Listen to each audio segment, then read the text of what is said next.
Hello everyone, my name is Dr. Shefali Bansal Madhav. I am IVF specialist and fertility consultant in New Life Fertility Center, Siliguri. आज हम बात करेंगे एक ऐसे topic के बारे में जो बहुत ही फ्रस्ट्रेटिंग है पेशेंट्स के लिए।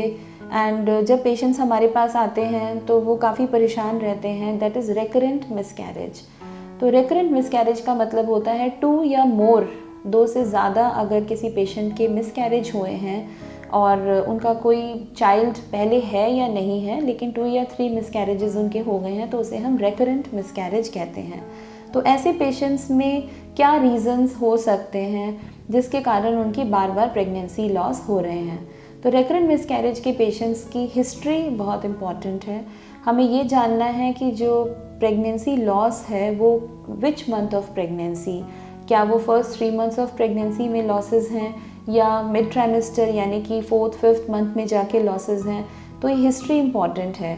अगर पेशेंट्स की हिस्ट्री ऐसे है कि फर्स्ट 3 मंथ्स में उनको ब्लीडिंग हो जाती है जिसके कारण मिसकैरेजेस हो जाते हैं, या ऐसी हिस्ट्री है कि एवरीथिंग इज़ नॉर्मल लेकिन जब अल्ट्रासाउंड करने के लिए जाते हैं तब अल्ट्रासाउंड में मिस्ड अबॉर्शन या ब्लाइटेड ओवम दिखाई देता है, यानी कि बच्चे की ग्रोथ नहीं है या हार्ट बीट नहीं है, या सेकेंड ट्राइमेस्टर में 3 मंथ्स 4 मंथ्स कंप्लीट होने के बाद सडन लेबर पेन्स शुरू होने के कारण जल्दी डिलीवरी हो जाती है और बेबी को यूट्रस होल्ड नहीं कर पाता।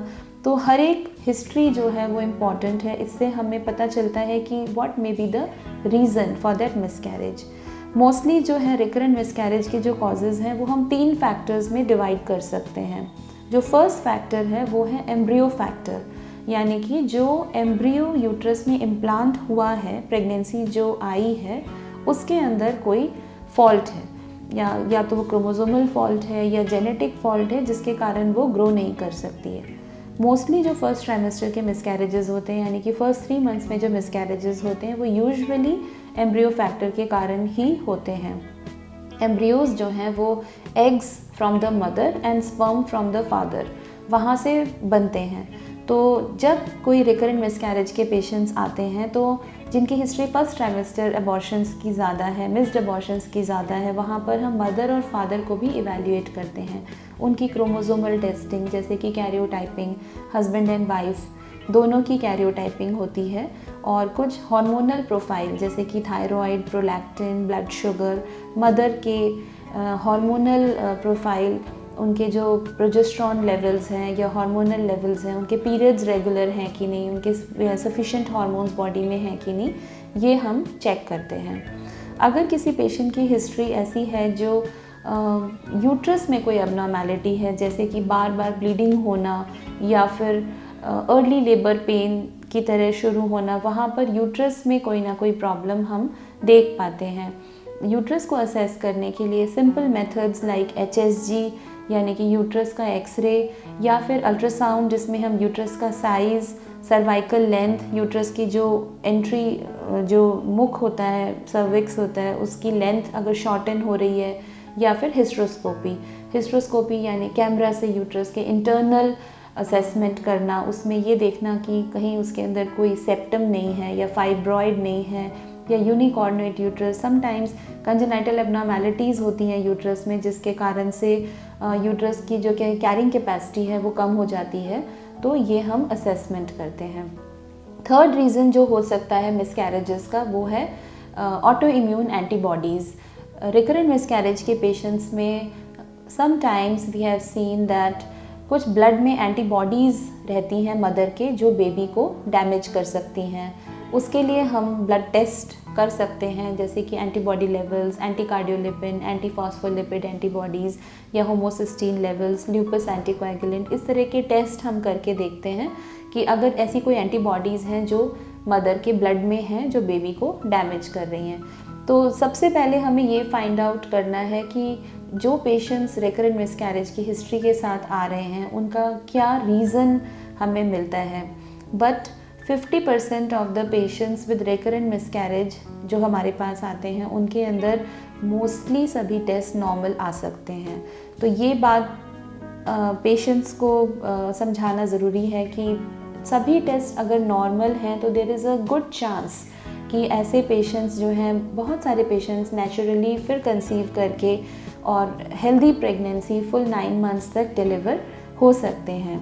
लेकिन अगर कोई एबनॉर्मेलिटीज़ हैं, जैसे कि अगर क्रोमोसोमल डिफेक्ट्स हैं, अगर किसी का मिसकैरेज हुआ और अगर हम क्रोमोसोम एबनॉर्मेलिटी डिटेक्ट कर पाते हैं बच्चे में, तब हमें आगे क्या करना है। तो जो ट्रीटमेंट है रिकरेंट मिसकैरेज का, वो it will depend on the cause of the recurrent miscarriage.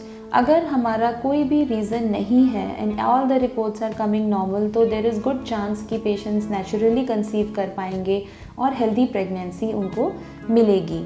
अगर कोई हार्मोनल डेफिशिएंसी मिलती है, जैसे कि हाइपोथायरॉयडिज्म या हाइपरथायरॉयडिज्म, या अगर पेशेंट के प्रोलैक्टिन लेवल्स हाई हैं या प्रोजेस्टेरॉन डेफिशिएंसी, इस तरह से कोई हार्मोनल प्रॉब्लम्स अगर हमें मिलते हैं, तो हार्मोनल करेक्शन के बाद there is a successful result. अगर हमारे पेशेंट्स में हमें मिलता है कि कोई क्रोमोसोमल डिफेक्ट के कारण बार बार रिकरेंट मिसकैरेज हो रहा है, तो IVF with pre implantation genetic diagnosis, यानी कि पेशेंट्स के एम्ब्रियोज़ जो हैं वो लेबोरेटरी में हम प्रिपेयर करते हैं IVF मेथड से, जिसमें वाइफ का एग्स लेकर, हस्बैंड का स्पर्म लेकर एम्ब्रियोज़ को लेबोरेटरी में रेडी किया जाता है, और इन एम्ब्रियोज़ को बायोप्सी करके हम चेक कर सकते हैं कि उनका क्रोमोसोम स्टेटस नॉर्मल है, हेल्दी है कि नहीं, क्या उनके अंदर कोई एबनॉर्मेलिटी है, एन्यूप्लॉइडी है। तो इस तरह से हम हेल्दी एम्ब्रियोज़ को अनहेल्दी एम्ब्रियोज से सेपरेट कर सकते हैं और हेल्दी एम्ब्रियोज़ को यूट्रस में ट्रांसफ़र कर सकते हैं। अगर प्रॉब्लम्स एग क्वालिटी में हैं, अगर बहुत पुअर एग क्वालिटी है या AMH लेवल अगर पेशेंट का बहुत लो रहता है, तो ऐसे पेशेंट्स में हम एग डोनर यानी कि बैंक से भी एग्स प्रोवाइड कर सकते हैं। Fifth is sperm factor. अगर किसी पेशेंट में हस्बैंड स्पर्म फैक्टर बहुत सिवियर स्पर्म फैक्टर है, यानी कि उसमें स्पर्म DNA फ्रैगमेंटेशन टेस्ट करके हमें पता चलता है कि DNA काफ़ी फ्रैगमेंटेड है, जिसके कारण रिकरेंट मिसकैरेज हो रहे हैं, तो वहाँ पर एंटीऑक्सीडेंट थेरेपी देकर फ्यू मंथ्स तक हस्बैंड के लिए antioxidant therapy with healthy lifestyle, avoid of smoking, alcohol, healthy lifestyle से स्पर्म को इम्प्रूव कर सकते हैं। Last is uterine defect. अगर किसी पेशेंट्स में सेकेंड ट्राइमेस्टर मिसकैरेज हो रहा है, यानी कि 3 मंथ्स के बाद मिसकैरेजेस हो रहे हैं, तो ऐसे पेशेंट्स में हिस्ट्रोस्कोपी में अगर हमें सेप्टम यानी कि पर्दा यूट्रस के बीच में अगर सेप्टम नज़र आता है, तो उसे सर्जिकली करेक्ट करके यूट्राइन कैविटी को एनलार्ज किया जा सकता है। तो रिकरेंट मिसकैरेज के जो पेशेंट्स हैं, उनके अंदर काफ़ी सारे पेशेंट्स ऐसे हैं जो सक्सेसफुली डिलीवर करते हैं। तो टेंडर लविंग केयर ऐसे पेशेंट्स के लिए ज़रूरी है, and correction of all the basic abnormalities, ये करने से रिकरेंट मिसकैरेज के पेशेंट्स में सक्सेसफुल रिजल्ट मिलता है। Thank you.